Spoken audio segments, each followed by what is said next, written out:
Imagine a young boy standing between two father figures, each offering a completely different map for life. His biological father is a highly educated man, a PhD holder who values academic titles. He says, "Son, study hard, get a stable job in a big corporation, and play it safe." This is the poor dad. He is a brilliant man, yet he struggles with bills his entire life because he works for money. Across the street is his best friend's father, a man who never finished the 8th grade but runs his own empire. He says, "Don't work for money. Make money work for you." This is the rich dad. To him, a job is just a short-term solution to a long-term problem. The difference between these two men isn't their income. It's their mindset. The golden rule: assets versus liabilities. Rich Dad taught one fundamental lesson that changes everything. You must know the difference between an asset and a liability, and buy assets. In the world of the poor dad, a house is considered the greatest asset, but Rich Dad defines it differently. An asset is something that puts money into your pocket. A liability is something that takes money out of your pocket. Most people spend their lives collecting liabilities, cars, clothes, and big mortgages, thinking they are building wealth. They are actually just building a cage.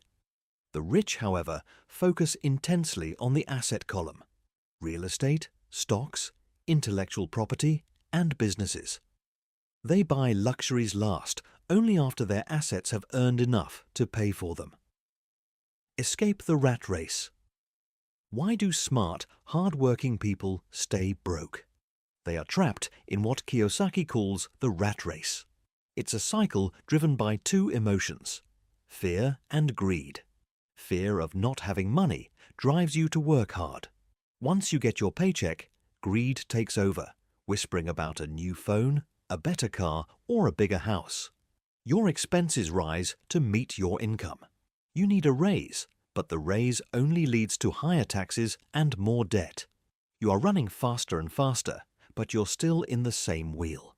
To escape, you must stop being an employee of your emotions and start being the master of your finances. Work to learn, not to earn. The poor dad believed in specialization, becoming an expert in one narrow field. The rich dad believed in synergy. He encouraged learning a little about a lot: sales, marketing, accounting, and law. Kiyosaki often says, "Most people are one skill away from great wealth." If you are a great writer but know nothing about marketing, you will be a starving artist. But if a great writer learns how to sell, they become a best-selling author.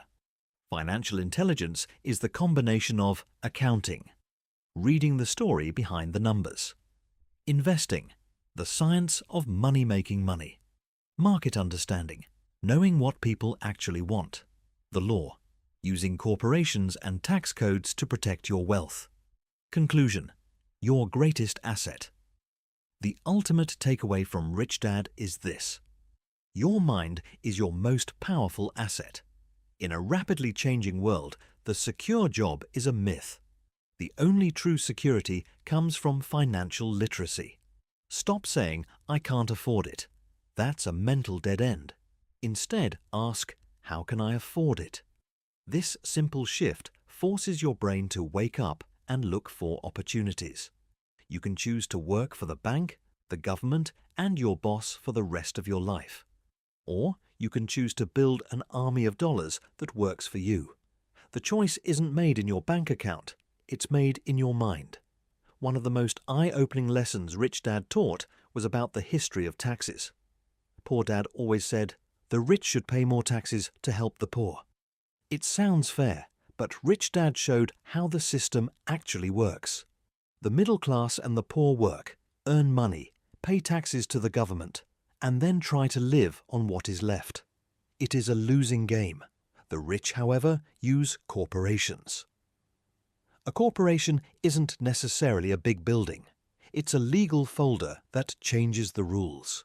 A corporation earns money, spends everything it can on business expenses: travel, equipment, education, and only pays taxes on what remains. The rich have learned that while the law is the same for everyone, the knowledge of how to use it creates a massive gap. To get ahead, you don't just need to work harder. You need to understand the rules of the game, so you aren't the one paying for everyone else's mistakes.